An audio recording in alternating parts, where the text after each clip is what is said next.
2025 সালের হিন্দু ধর্ম শিক্ষা পৃষ্ঠা 22 ও 23-এর সমাধান।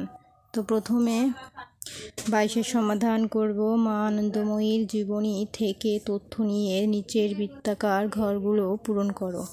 তাহলে কি মা আনন্দময়ীর তথ্য নিয়ে আমরা এই ঘরগুলো পূরণ করব। তাহলে প্রথমে এই ঘরটি পূরণ করব। এখানে লিখব 1896 খ্রিস্টাব্দে 30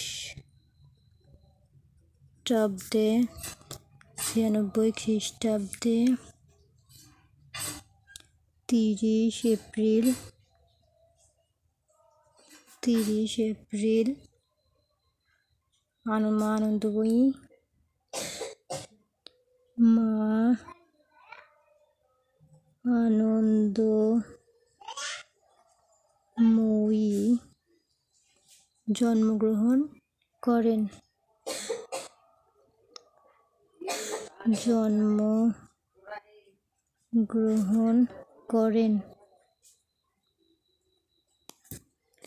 1896 খ্রিস্টাব্দে 30 এপ্রিল মা আনন্দময়ী জন্মগ্রহণ করেন। এখন 2 নাম্বার, মা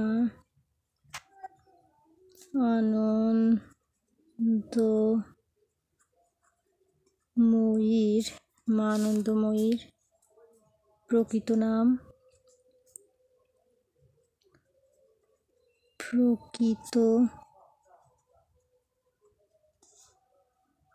নাম নির্মলা সুন্দরী।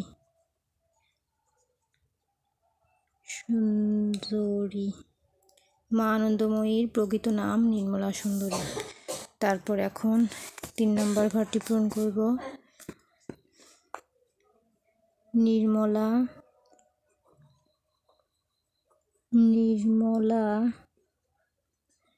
প্রতিনিয়ত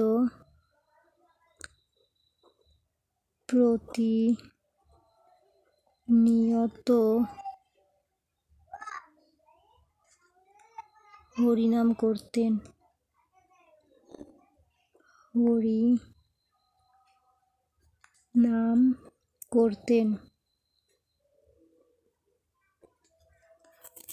নির্মলা প্রতিনিয়ত হরিনাম করতেন। এখন 4 নাম্বার,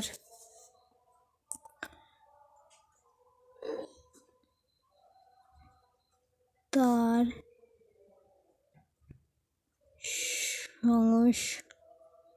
সংস্পর্শে এসে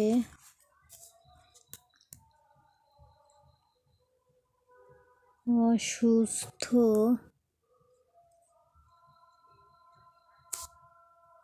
রোগী সুস্থ হতো।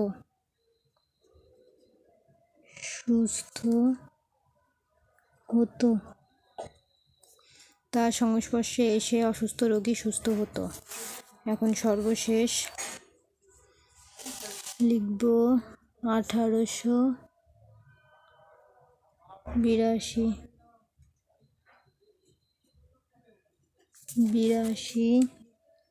খ্রিস্টাব্দে 27 আগস্ট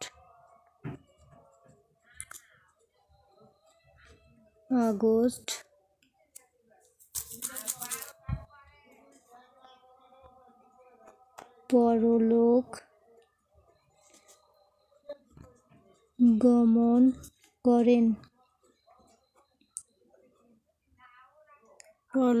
করেন। 1882 খ্রিস্টাব্দে 27 আগস্ট পরলোক গমন করেন। এই হচ্ছে আমাদের 22 পৃষ্ঠার সমাধান। এখন চলে আসবো 23 পৃষ্ঠার সমাধানে। এখানে বলেছে নিচের তথ্যগুলো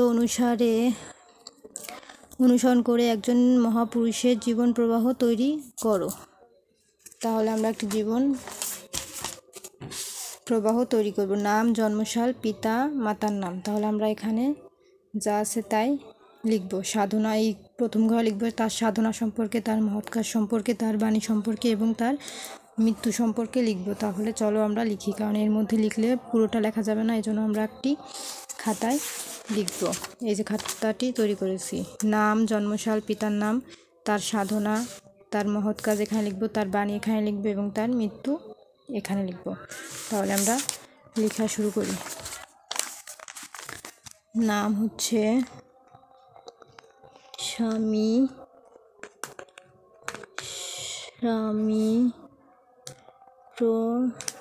পয়রফুলা দন্তে ন বয়াকার দন্তে ন দে প্রণবানন্দ। তার জন্মসাল লিখব 1896 খ্রিস্টাব্দে এবং পিতার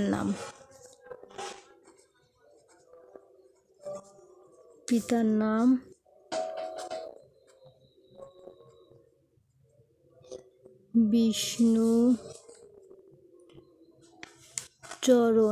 বিষ্ণুচরণ। এটা কিন্তু মাঝখানে দাগ পড়ে গেছে, হবে না। বিষ্ণুচরণ ভূঁইয়া, ভয়রস্যু রস্যই ভুই অন্তস্তয় আকারে ভূঁইয়া, ভয়রস্যু রস্যই অন্তস্তয় আকারে ভূঁইয়া। এবং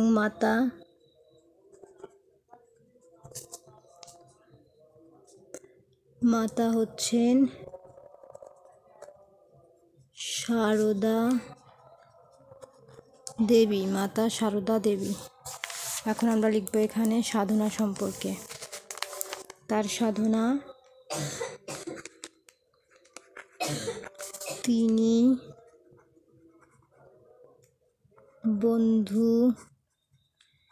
বন্ধুদের নিয়ে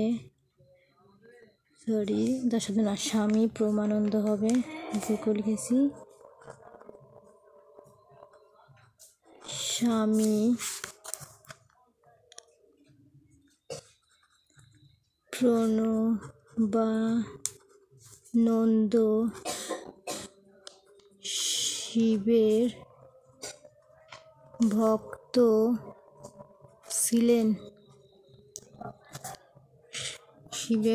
ছিলেন। তিনি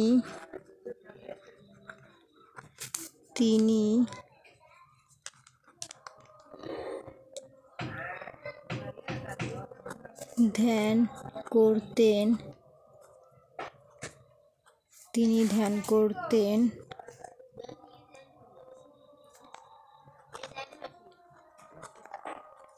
তিনি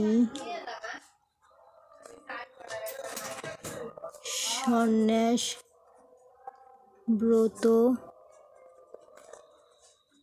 দীক্ষা নেন। এই হচ্ছে তার সাধনা।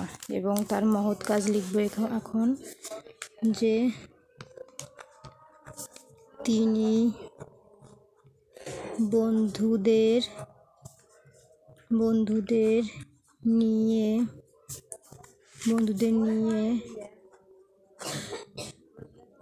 কীর্তনের দল গঠন করেন।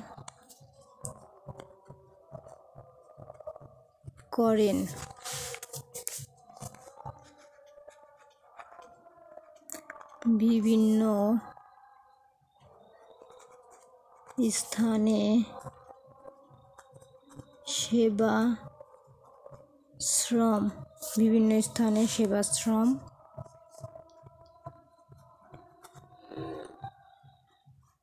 প্রতিষ্ঠা করেন।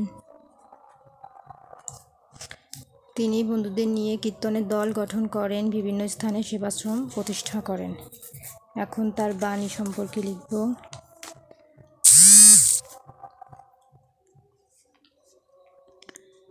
তার বাণী সম্পর্কে, আহারে বিহারে ও আলাপে সংযম অভ্যাস করবে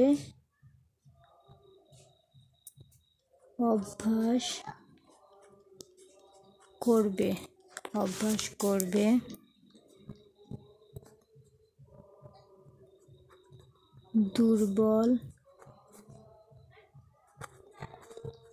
ব্যক্তি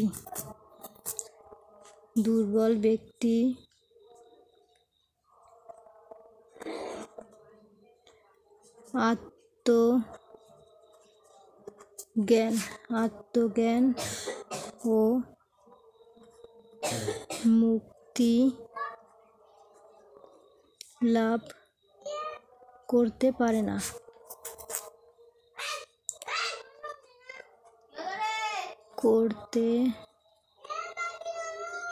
না। আহারে বিহারে ও আলাপে সংযম অভ্যাস করবে দুর্লভ ব্যক্তি আত্মজ্ঞান ও মুক্তি লাভ করতে পারে না। মৃত্যু 1941 খ্রিস্টাব্দের 8